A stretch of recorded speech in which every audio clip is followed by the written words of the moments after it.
अस्सलाम वालेकुम, this is doctor Moeed Pirzada with 92 news. आज के दिन की गालिबन सबसे इंपॉर्टेंट, बहुत ही इंपॉर्टेंट डेवलपमेंट वो है जहां लाहौर हाई कोर्ट के सिंगल बेंच ने हुक्म दिया इलेक्शन कमीशन ऑफ पाकिस्तान को कि तहरीक इंसाफ की 5 रिजर्व सीट्स पे जिनको नॉमिनेट कर रखा था तहरीक इंसाफ ने उन्हें नोटिफाई किया गया। याद रहे कि मई की 19 तारीख को इलेक्शन कमीशन ऑफ पाकिस्तान ने वर्बल ऐलान कर दिया था और उन 25 लोगों को डिस्क्वालीफाई कर दिया था जिन्होंने हमजा शहबाज के इलेक्शन में तहरीक इंसाफ की इंस्ट्रक्शंस के बरखिलाफ वोट डाला और यूं हमजा शहबाज 197 वोट लेकर कामयाब हुए जहां 186 वोट की उन्हें जरूरत थी।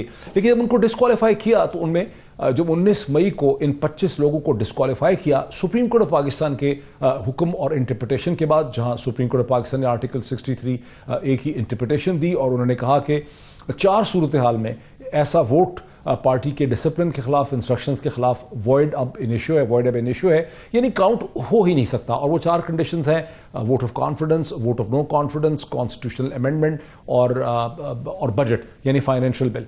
तो उसके बाद सवाल ये पैदा हुआ कि ये वोट जो 25 लोगों ने डाला था, क्या इसे काउंट होना चाहिए या नहीं होना चाहिए। और इस हवाले से एक लार्जर जो लाहौर हाई कोर्ट का बेंच है उसके सामने ये सवाल और ये पिटिशन जो है वो ऑलरेडी आ चुका है। तमाम उस मौके पे इलेक्शन कमीशन पाकिस्तान ने 25 लोगों को डिस्क्वालीफाई कर दिया।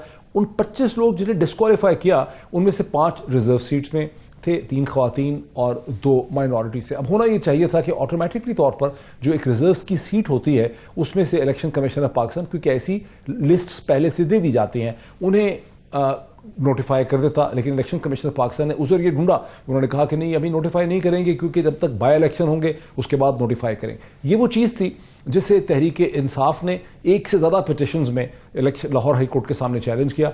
आज उसका फैसला आया है और उस फैसले में इलेक्शन कमीशन ऑफ पाकिस्तान के जो उज़र थे उन्हें गैर कानूनी और अनकॉन्स्टिट्यूशनल करार दे दिया गया है। अब जो सूरत हाल पैदा हुई है कि कानूनी तौर पर हमजा शहबाज की पोजीशन बहुत ही गैर मुस्तहकम हो गई है।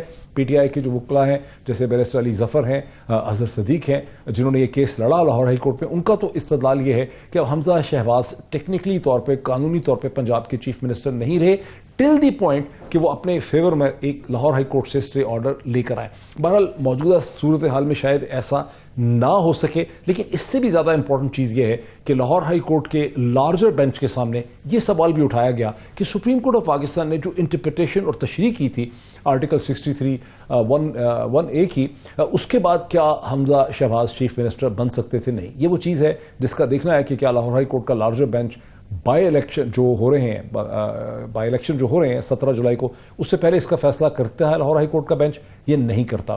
तो ये एक बहुत इंपॉर्टेंट डेवलपमेंट है जो आज के दिन में हुई। Thank you.